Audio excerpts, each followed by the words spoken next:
It's exciting times in New Jersey with the filmmaking industry, and in the center of it all are the independent filmmakers, movers, and shakers of the great Garden State. And all this weekend, it's the Garden State Film Festival, and I am so happy to have the woman behind it, Lauren Concar. Lauren, thank you so much for coming on According to Amabile and talking to me about this great event and the festival and beyond. What's going to be happening in 2026? Exciting year. It is a very exciting year, and we can't thank you enough for always being so supportive of independent film and the arts and everything like that with the Garden State Film Festival. But this year we have over 200 movies from 19 different countries, and everything takes place over 9 venues. And we can't Wow. leave out the fact that we present simultaneously in Monmouth County and also Union County at the Cranford Theater. Excellent. The festival is in a 20 plus year run and it's evolved so much since it started. I mean, it started small, but it's gotten big, and you've had big stars showing their films. Matthew Modine was there a couple of years ago, and that was exciting times for Stranger Things fans. And of course, Gen Xers like myself who remembered him in Vision Quest. And Yeah. it's just such a welcoming community. So, how's the mission evolved over the years? Wow, the mission has evolved because we also have year-round programming. So the annual festival is amazing. We love fueling the economic development and also tourism at a time when they need it the most in a shoulder month in Asbury Park and also downtown Cranford. But our educational component is so important to us that it really is part of our DNA. And we just had at Brookdale Community College at the Collins Arena over 800 students. So that includes high school students, college students, cosmetology students, and we talk about documentary filmmaking, but the main keynote presenter was Joe Cola, four-time Emmy Award winning special effects makeup artist. And it was so unbelievable. I have chills thinking about it, like seeing the Collins Arena so full of life and everyone was cheering because the special effects makeup involved bruising. Even one student had a bullet hole on his forehead. It was really cool, but it was so wonderful to know that we are tapping into what these students want for, from all ages, from high school and older, that we are able each year to bring cinema careers in different ways. I like to explain it, especially to parents, that it's just like the healthcare industry where you think of the hospital, oh, I want to work over there, but it's not just doctors and nurses. There are so many other roles and components. And similarly with the entertainment industry, our industry with film, television, and any type of media now, that it's not just director and actor. There's so many components. So we've had stunt performers, we had animation, we also had special effects in movies to show like Godzilla without all of the special effects layers, and then with it, with an amazing team that worked on that film. So it's really cool for us because I took television production at Old Bridge High School, that was Cedar Ridge at the time, and our teacher was amazing, Walter Reed. But there wasn't a champion like the Garden State Film Festival to be bringing these programs year round, but also the huge impact that we have at the annual statewide field trip. Some students get on a bus and they drive 2 hours just to come to our field trip. And it really just, it makes our heart grow bigger each year. Well, like you said, special effects, makeup, that's all very important. I mean, look at what happened with Frankenstein at the Oscars. And Mm. they said that Jacob Elordi was in makeup for 400 hours. Oh So my gosh. every component of the film industry is so important. Geez, they just added a casting award at the Oscars, which is a huge thing. And you've mentioned that you have films from countries all over the world. So how do you balance global storytelling with New Jersey storytelling? It is amazing. We do highlight our homegrown filmmakers from New Jersey. That means 75% or more of principal photography must have been shot in New Jersey. But, my joke is, in Homeland, when she has the yarn on the wall and she's figuring everything out. So when the jury meets to make the schedule, it's much like that, where people are duking out which films that they want to be in. And it's an online rating system, which is important. Filmfreeway.com is one of the main submission platforms that most film festivals use It's the number one, and we've been with them for many, many years. But it's a, a rating system just like anything else, and we do balance it because we look at the schedule. It's also a math game. And so, we know that there's this year there's 41 different film blocks. So all you math nerds, that means that there are 41 different times that you can go see about a 2-hour film block. But you can go in there and watch a music video, a wonderful documentary. Also our high school students, our high school category is global as well. So it's not only New Jersey, it's all over, the USA, but also globally. And we love that. During the pandemic, when we, in 11 days without sleeping, we worked with the company Different, and they made our own streaming platform and ticket platform. And so everybody was on board. We didn't think at all for 1 second that we were going to cancel or postpone. And we were the only festival in the entire world to not cancel or be late or postpone anything at all, and executed. And we were able to present to over 599,000 people in the US, in New Jersey, but also globally, because it was so important then, the mental health component, that you couldn't go outside, you couldn't even breathe the air, you couldn't go to a park. So that's always on our mind, the mental health with the arts, and that we are the ANC. which is absolutely amazing. And it's so important, shaping New Jersey as a local film hub.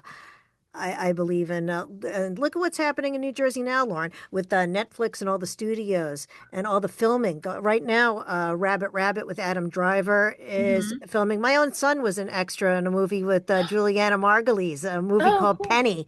They shot in Atlantic City. Michael Paré in the movie, and it's Gabby Bryan, that's Dave Bryan's daughter, is in the movie, and they were That's filming so in New Jersey. cool. So just so much is opening up for New Jersey residents in Yeah. film.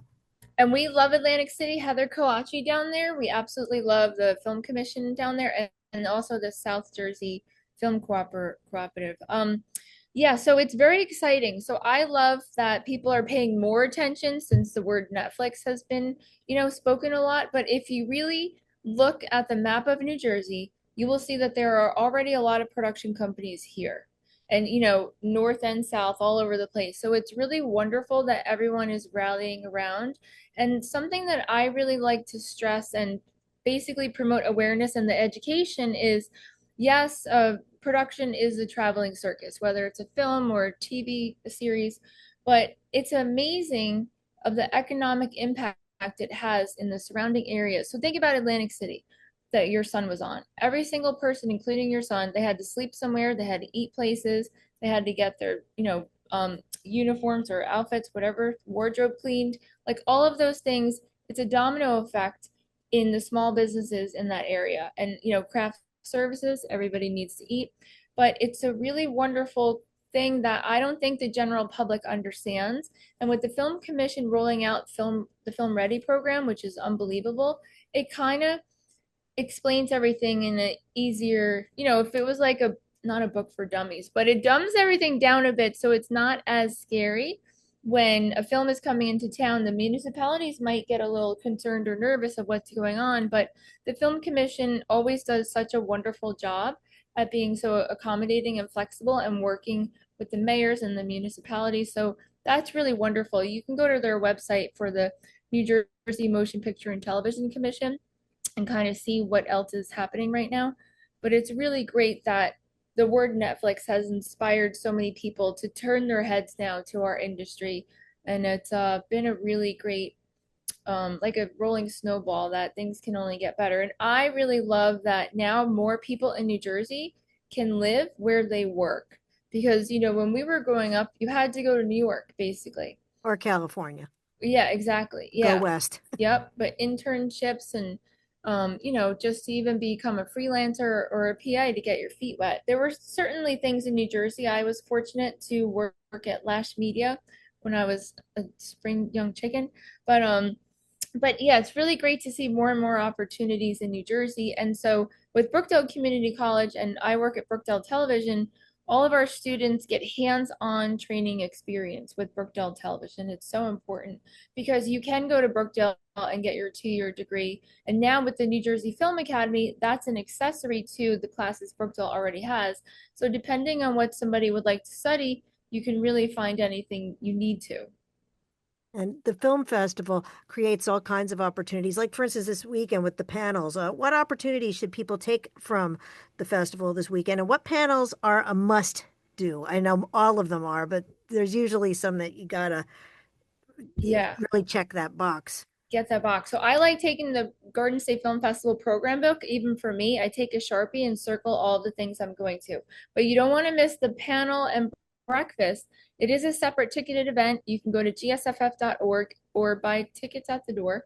And the panel's going to be great. You know, the industry is changing, production is changing. There's that big scary word some people are afraid of called AI, and other people are embracing it with their arms wide open.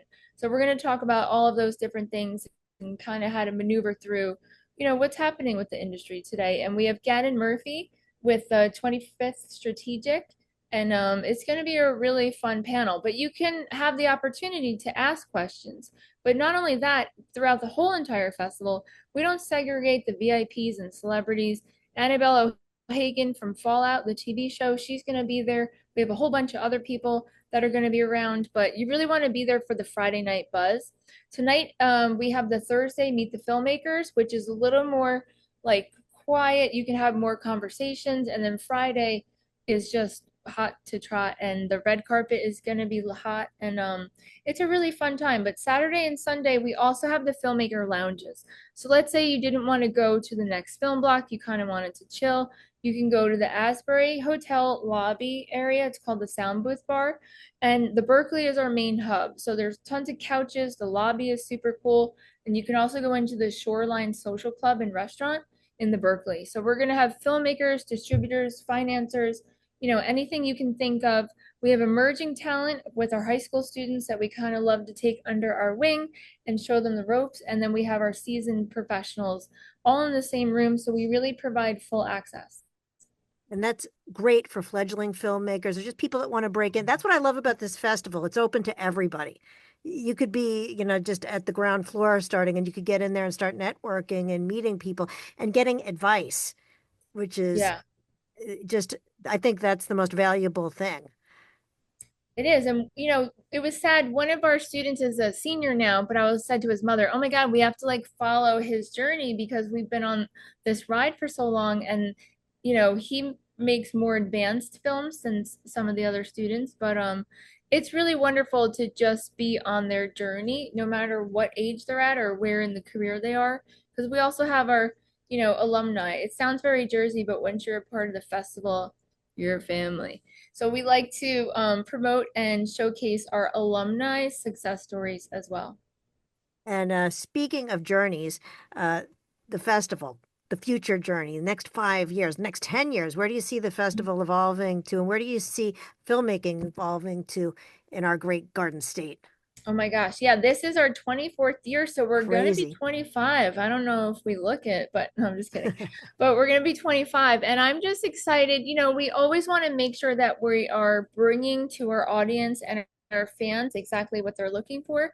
So that's always the challenges. Even during this year's field trip, I was like, okay, what do you want next year? Because we want to make sure that we're tapping into what everybody wants. And, for the future of filmmaking, I think it's going to be interesting with AI and different components, but there are going to be more post houses in New Jersey and more different companies in New Jersey. So that's exciting too for everyone to utilize the tax incentive in New Jersey, which is so important. And, New Jersey is continuing to boom with all of the productions. So we're excited, not just for our homegrown people, but worldwide. It's really interesting to see, just like the way other countries might color their films maybe a little different, or like, I don't know how to explain it, but it's great when we're like, oh, we have another film from here or so and so.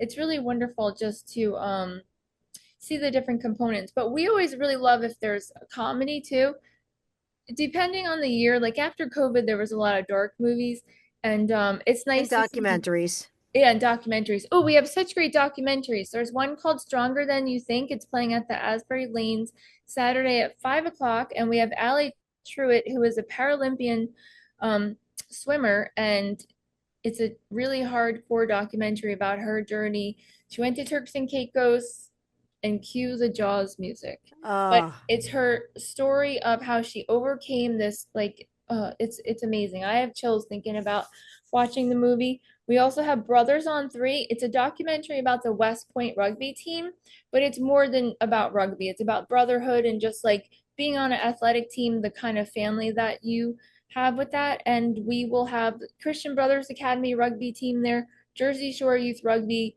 New York Athletic Club, and a whole bunch of other New Jersey and the surrounding area rugby teams there. So that's going to be fun for everyone. The kids for Jersey Shore Youth Rugby are kindergarten to eighth grade, and then we have high school and Monmouth Rugby Club. So that's going to be exciting. And oh, we're so excited. So the kickoff of the festival today is a matinee, and we're going to have a really cool Revolutionary War documentary playing in a little bit. So I'll be running over there for that. oh, that's timely with the 250th anniversary, all the events happening in Monmouth. Yeah, yeah, That's it's really cool. We're so excited. So you could get your tickets at the door or you can get them online today. now I got some fun lightning round questions, just a couple here. Sure. What's the one film this year that surprised you?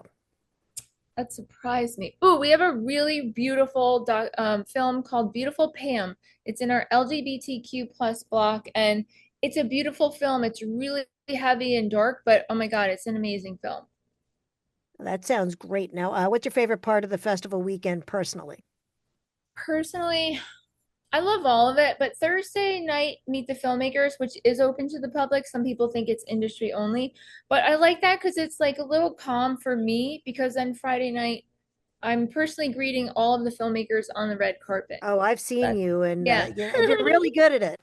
Thank you. Thank you.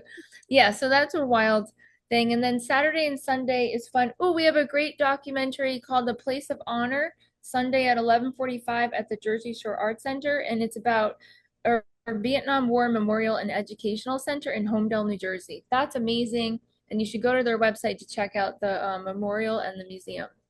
That's amazing. I got one last question. If you could present a dream screening at the Garden State Film Festival, what would it be? Ooh, a dream screening. That's a hard one. I'm gonna have to think about that. But we had the opportunity to play the film Gotti at the Cranford Theater with Armand Desante there talking about what it was like to play John Gotti. So I would like to do more special screenings like that and have you know, the cast and everybody there. Those are fun with our year-round events when we do stuff like that. Armand Desante is a great friend of the festival Yeah, oh my God, he's on our honorary board and it's really, really, man, he's just wonderful to listen to speak. and a very smart, educated filmmaking Yeah, icon. definitely. Yeah. Yeah, that, in my opinion. Lauren Concar, thank you so much for coming on, according to Amabile, and talking about the Garden State Film Festival happening this weekend. Of course, there's programming throughout the year and beyond, and then we're looking forward to next year's festival. Yeah, I know. 25 Already I'm years, you got to start planning it. Big exactly. My year. wheels are spinning now. Thank you for joining According to Amabile. Of course, if you like what we present here, you can like and subscribe and share on social media. Lauren, thank you so much for coming on today. It was great having you. Thank you so much. Have a great day.